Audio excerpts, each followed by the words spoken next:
Okay, I'm not going to be like solving anyone's problems today, like with fashion or skincare or makeup or anything like that. Not that I was ever solving everyone's problems, but this video is just going to be a little bit of a different style. I have certain thoughts and beliefs and like experiences that I feel like I experience.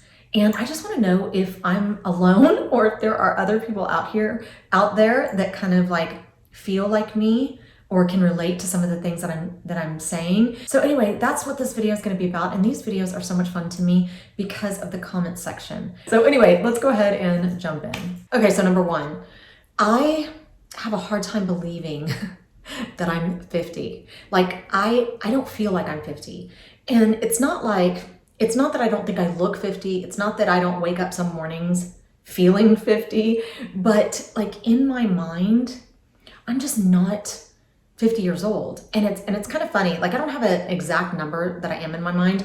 It just depends on who I'm around. Like when I'm around my nieces and nephews, I'm like 22 years old for sure. Whenever I'm around like my parents, I'm even younger than that. But usually like with most people, I feel like I'm right around like 30 years old. And I don't know. I feel like there are some people out there that definitely look and behave and carry themselves like they are older. You know, like they realize that they're older and they recognize that other people realize that they're older. And I just don't, I don't feel that way. And like I said, it has nothing to do with the way that I look. It has everything to do with the way that I feel. Like, and I think a little bit has to do with the fact that I became a stay-at-home mom when I was 32 years old. And it was like at 32, I just stopped adulting or something, you know? And not really, because obviously I was a mom and you definitely have to be an adult to be a mom. But I feel like because I was never really a part of like a corporate world or something like that, I only had two kind of real jobs before I became a mom. I was an office manager. That was my most recent, but the office was pretty small. And then before that, I was a loan processor. And so I just didn't have a lot of experience. And I never worked in like a corporate world where you kind of have to climb a ladder. So I was never, I don't know, I was never expected to show a certain level of respect, regardless of if they earned it or not. You know, I'm the type of, it probably would not have worked out for me anyways, because I'm more of I'm gonna match your energy type of person. You know, I'll start off being really nice and very respectful and stuff like that. But if it's not reciprocated, I don't care where I fall on the totem pole, I'm not gonna give respect back, you know? That's just how I am. I'm not ever gonna be a doormat. So I don't know if it's that, like, I don't know if because I never worked, you know, in a corporate world like that, I never had to kind of learn my place or something. Like I feel like age 30 or 32 is about the age that I feel, which is 20 years younger than I am now. So, you know, and one thing like when I see a woman who's about my age and she refers or like addresses somebody who's like a young adult in their late 20s or 30s, when she'll address them like sweetie or darling or baby or something like that, I'm like, that just seems funny, because I'm like, we're the same, you know, in my mind, I'm like, we're kind of the same age, right?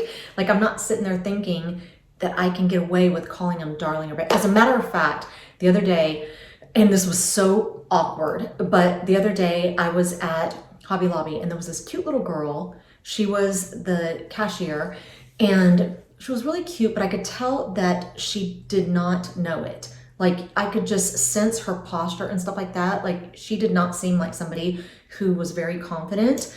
And she, you know, I don't know, you can just pick up on stuff like that. And so I said, I just looked at her, you know, she was checking me out, and I go, you are such a pretty little girl. I felt so motherly because she looked to be about my daughter's age. And I thought, I bet if I gave her a compliment, it would make her feel really good. And she just looked at me and she went, like it, like her response made me feel like creepily awkward or something. I was just like, was that weird? Was that weird that I just called her little girl? Like, is that why she didn't say thank you. She just kind of like went like that. And I don't know, it just made me feel so weird. And I was like, oh my gosh, that felt so weird. And I don't know if it's because I came off motherly. I don't know. I don't know if I'm just so bad at like being an adult or acting like an adult or something. It could just be that she's like, who are you calling a little girl? You know?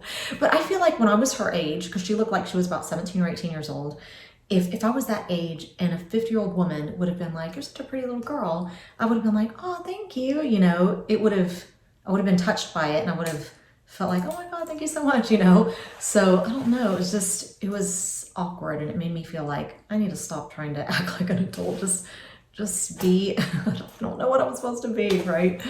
Okay, so number 2, whenever I'm watching a show and somebody gets hurt, like a blooper show, or, you know, we used to watch a show called Ridiculousness.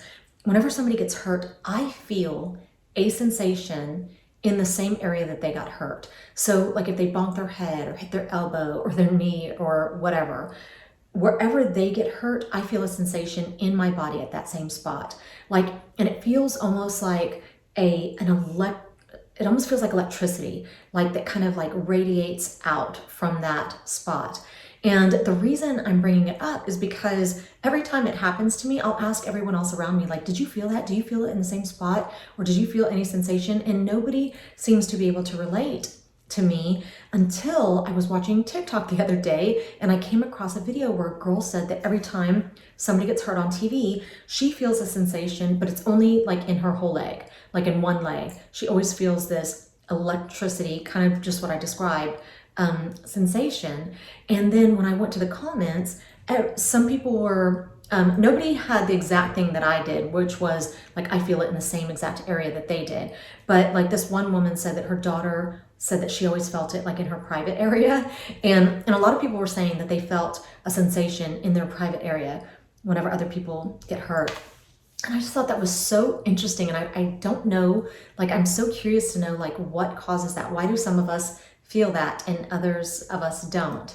So anyway, let me know if you're the same. Let me know if when you see somebody else get hurt, like on TV, if you feel some sensation somewhere in your body, and it's very obvious. Like I said, it feels like electricity, and it doesn't hurt. It's just a real different kind of feeling.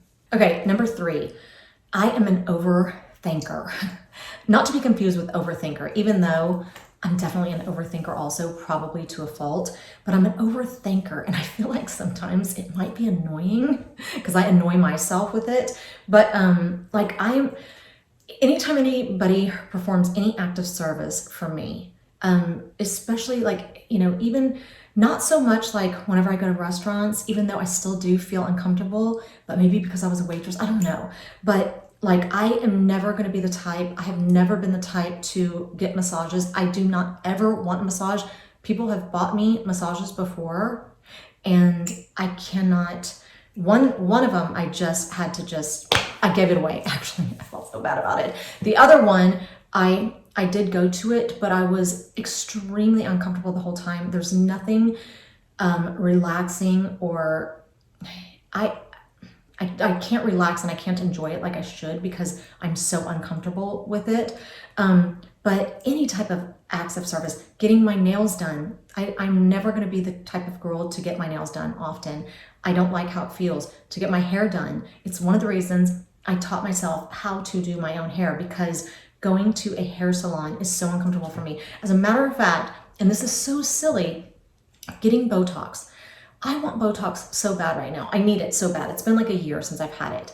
And because I have to go somewhere, and I know it's like literally like a 5-minute appointment, because I have to go somewhere and actually have somebody else do something for me, I keep putting it off, and I just need to go do it. And every time I do, like, my doctor's so cool, and you know, he always has some great story or something, but I don't know what it is. I just feel weird having to tell somebody what I want them to do for me. You know what I mean? I don't know. It's just really uncomfortable for me. So anyway, like whenever I go to a restaurant, I'm like overly thanking the waiter anytime he brings us something, or anytime he, you know, fills up our drinks, or if I dare have to ask for something, like, I'm so sorry, I dropped my fork, like, is there any way you can bring me another one? I'm like overly thanking him, like what he does. It's just, it's embarrassing. Like, I feel like I just come off maybe a little bit annoying.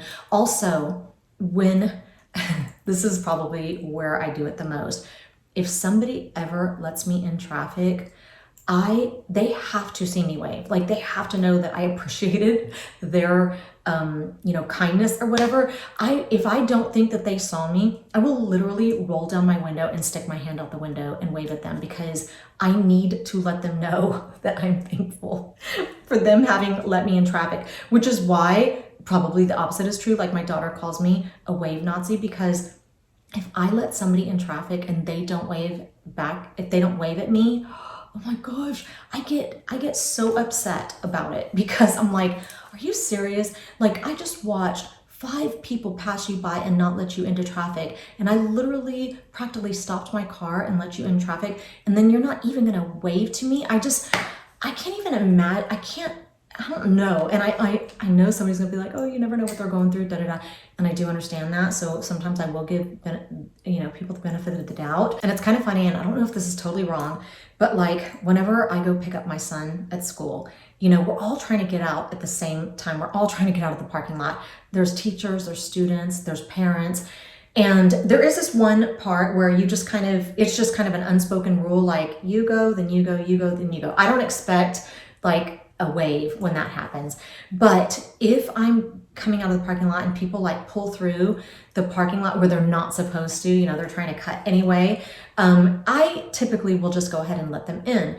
However, if they do it, like if I let them in and they don't wave, and then another time I let them in and they don't wave, after about the 3rd time, I'm like, I'm not letting you in anymore. And I won't, because I'm like, you can't. And I do remember like the cars. I remember the people in the cars.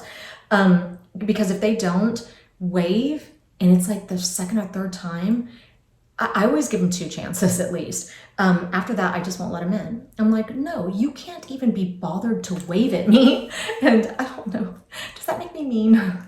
Okay, I know the comment section's gonna erupt with this one. My husband and I have never ever passed gas in front of each other. And it's just something that I will never do.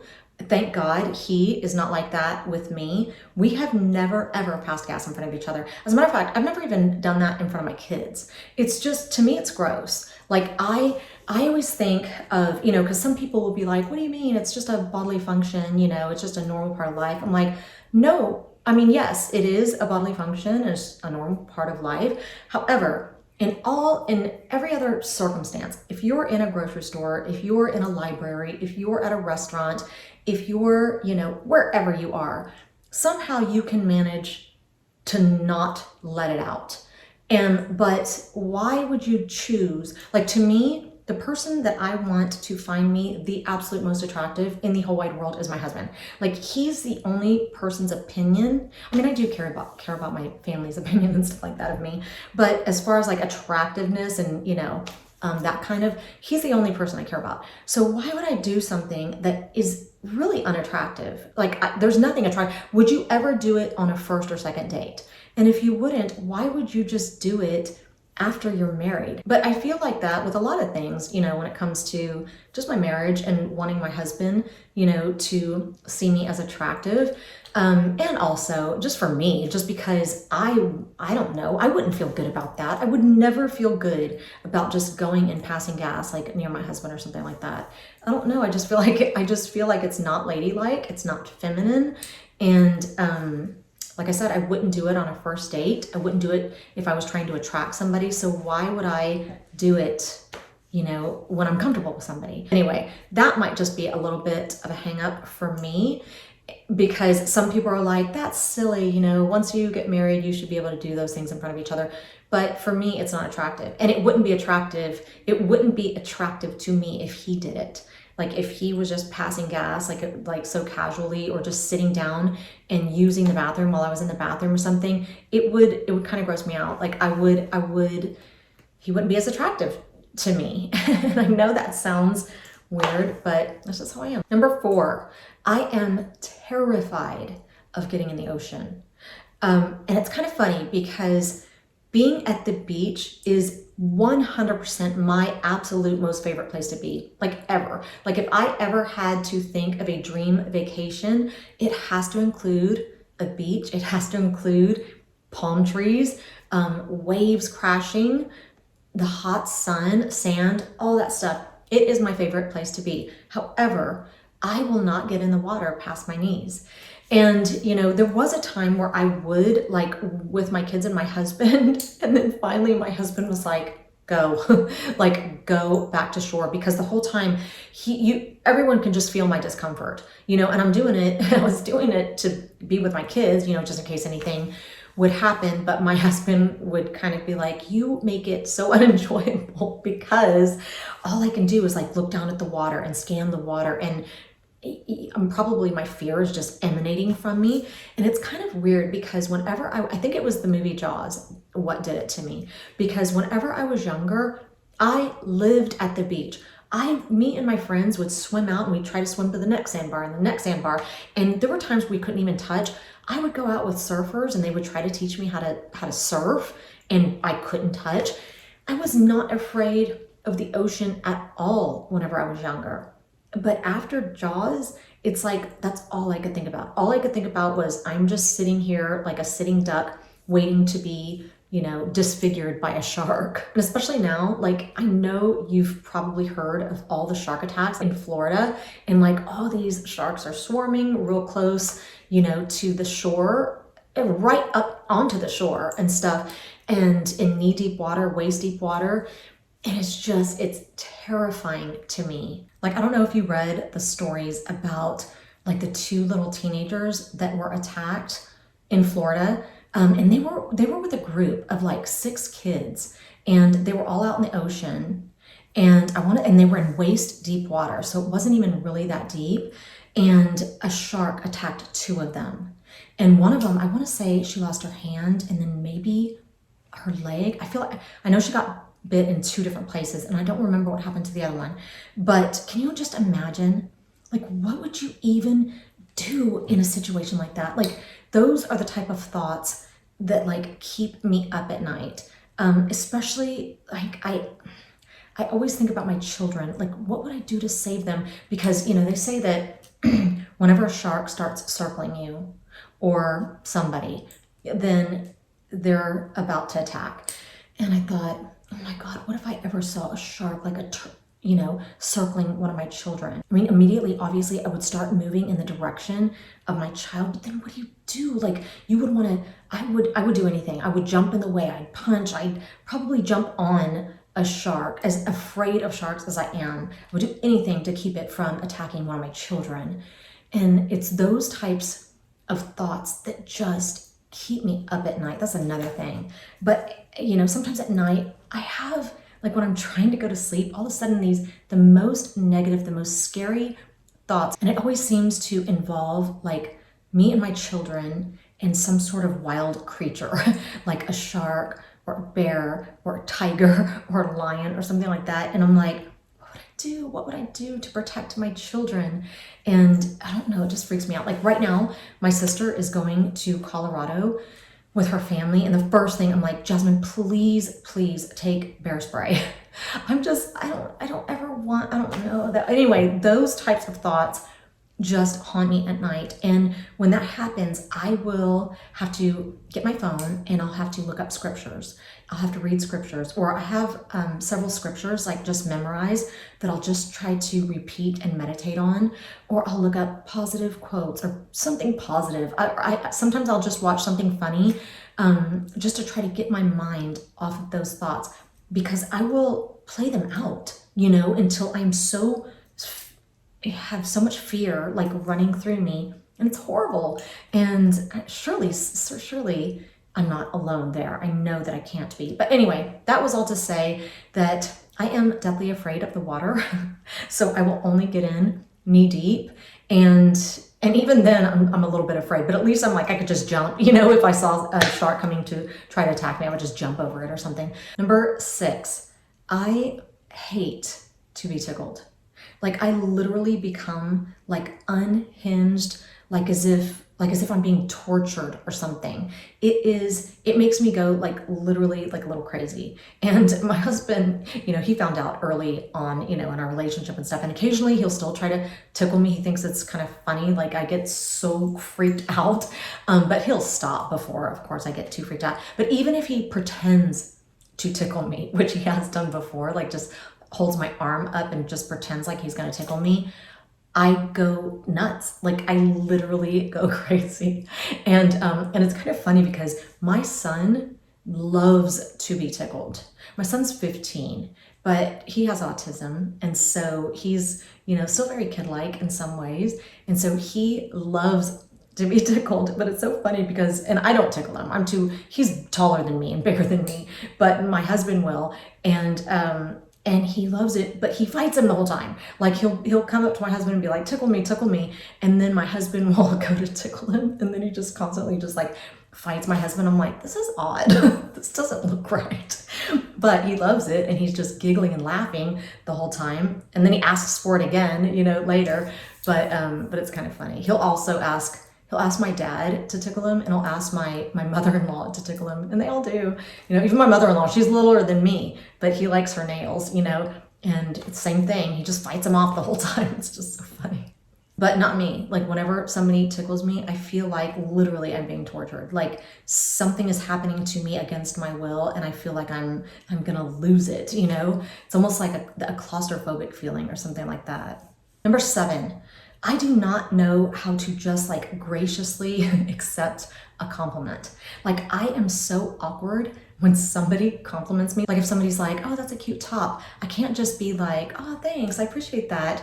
I have to sit there and say like, oh, it looks like Skims, but it's not Skims. It's just a Skims dupe. I actually got it off Amazon. It was like 17 something. I can't just, I like have to like self-deprecate in some way. Like the other day I was at my son's school, and this lady had said, oh, I like your little sandals. And I was wearing the little Valentino dupes with like the little hardware on them. And instead of just going, oh, thanks,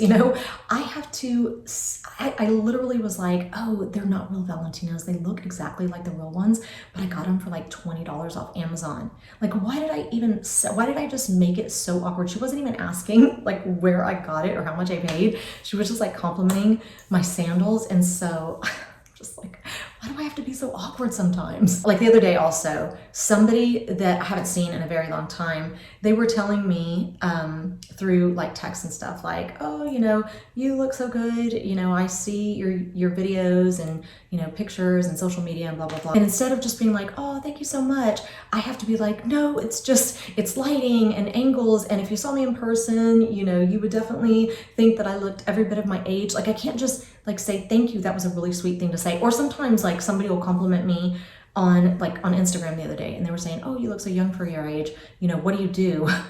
And instead of just being like, I eat right, blah, blah, blah, I'm like, well, I've had filler and I've had an eye lift, and there's nothing that, is kind of off limits to me. So I'll kind of dabble in it all. Like instead of just being like, thank you.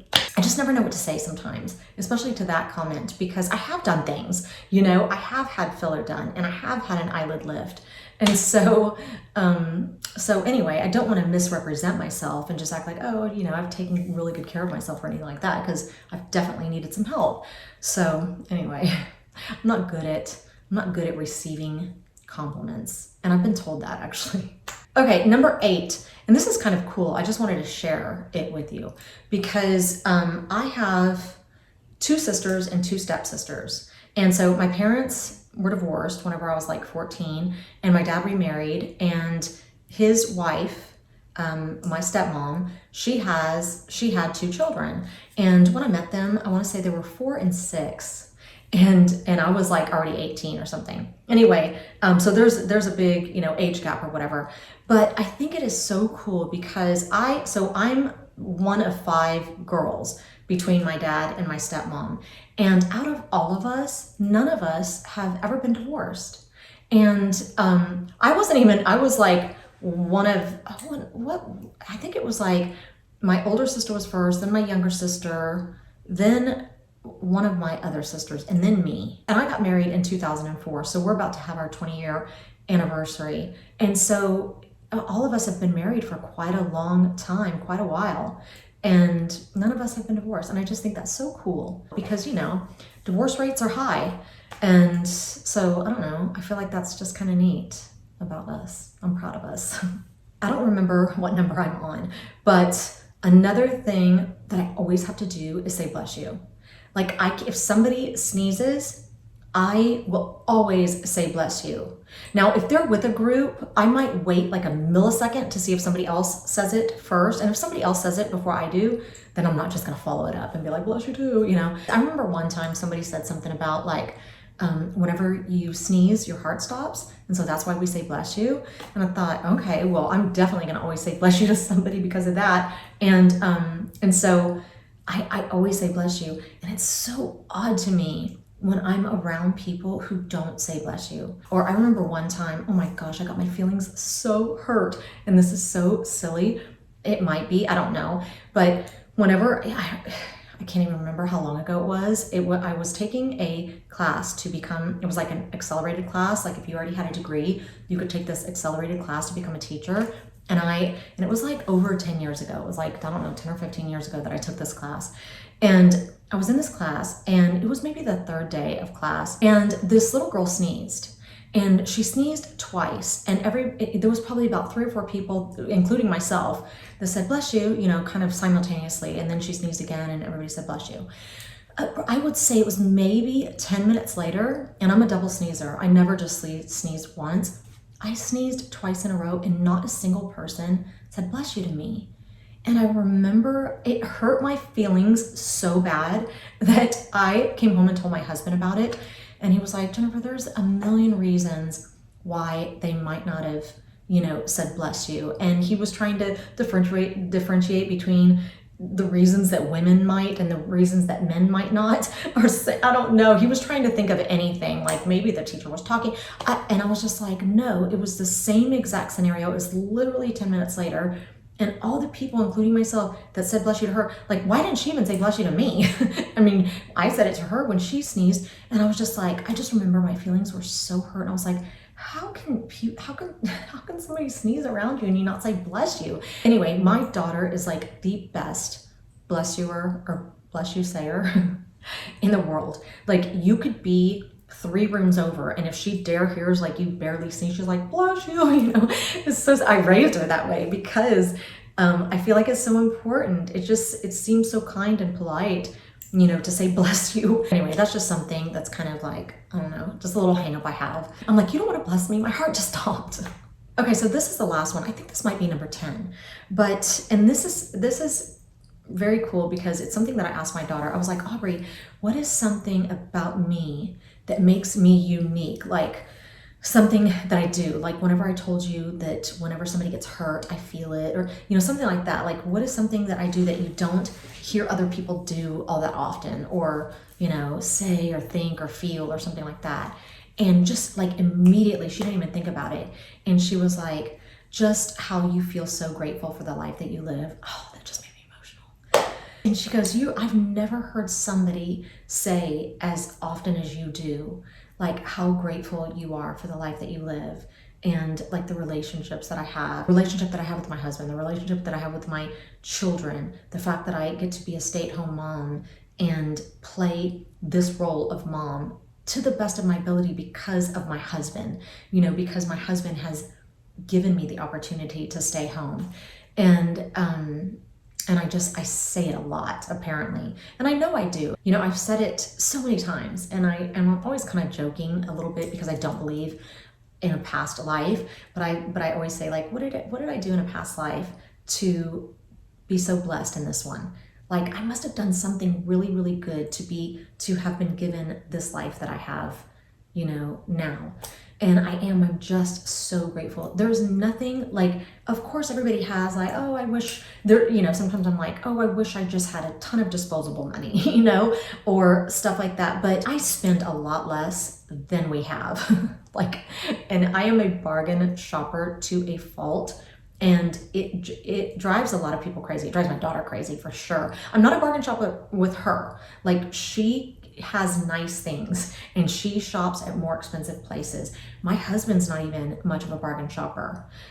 Me, I am so weird when it comes to spending money. And it's funny because whenever I was young, my dad was very, very frugal. And I would always say, I'm never going to be like that whenever I grow up. I'm just going to, I'm going to spend money more casually and blah, blah, blah. And boy, I was so wrong because I am like the biggest bargain shopper. Not only am I a bargain shopper, but on top of it, like I do the weirdest things. My husband gets so upset with me for this. Like he gets upset whenever I will fill up my tank halfway. Like I won't even fill it all the way up. There's just really no reason. Like it's not that I'm thinking, oh, we don't have the money in the bank. We have plenty of money in the bank. I'm not thinking, it has nothing to do with the amount of money. It's that we have. It's about the amount that I'm willing to spend at the moment. I don't know why. I do not know why. Also, he gets mad that I don't buy in bulk. Sometimes I don't finish filling up my gas just because I'm in a hurry and I'm like, I don't want to sit here forever. I'd rather just come back, fill it up later. But he tells me, just fill it all the way up so you don't have to go back. And I just don't. I don't go very many places. It takes me weeks to go through like a half a tank of gas. But, and then also like he gets so upset that I don't buy things in bulk. Like I won't. So does my daughter. They get so mad. Why don't you just buy a ton so that we have backup? And I'm like, nope. I don't want to see it on our grocery bill. Our grocery bill is already at the minimum, usually about $3.50 every single week. Like I can't even get it under that. It's so difficult for me to get it under that. So, and occasionally it does go up to $400 and it makes me crazy. Like it makes me so angry. I'm like, that's almost half of $1,000 on groceries. I don't know why, like for some reason, like spending money on food just really irritates me. Like alcohol too. Like I'm never going to be the type of person that drinks expensive alcohol. It's not worth it to me. I just want a buzz. I don't care what it tastes like. No expensive alcohol tastes better than inexpensive alcohol. I don't even like the taste of alcohol typically, unless I just make it, real foo-foo and stuff like that, then who cares what it tastes like? But yeah, there's certain things that I do not like spending money on. And like recently, my husband and I went to the Prime Steakhouse and our bill was outrageous. It was I can't even remember. I think it was like $250, almost $300. And we literally just had steaks and drinks. And I was just like, no, I never want to come back here again. My husband's like, Jennifer, you just ruin, the experience because you're so mad. You know what they told us? As a matter of fact, when, I always get a filet and he always gets a ribeye. And they told us that the cow that we were getting our steaks from was fed a Shiner Bock every day. And I'm like, is this a joke? Am I on like funniest videos, like hidden cameras or something like that? I still to this day, I'm like, were they just messing with me? Me and my husband still laugh about that because I'm like, what if they really did? Like, okay, drink up. Here's your Shiner Bock for the day. It's just really weird. Anyway, all that to say that I'm just very grateful. I'm very grateful for the life that I live. And apparently I express it really often because it was the first thing that my daughter thought of. And I thought, I'm so glad because it is such a priority for me to teach my daughter to be grateful.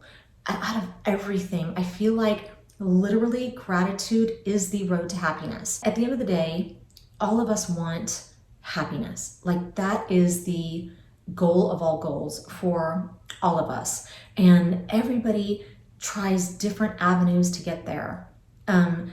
They try to do it with money, buying expensive things. They try to do it with, unfortunately, drugs or alcohol or, there's so many things that people do in an effort to become happier, plastic surgery. But gratitude is where it's at. And if you learn to just be really, really grateful, then, and that's where you like derive most of your happiness from. If she does that, then I will feel like I have won as a mother.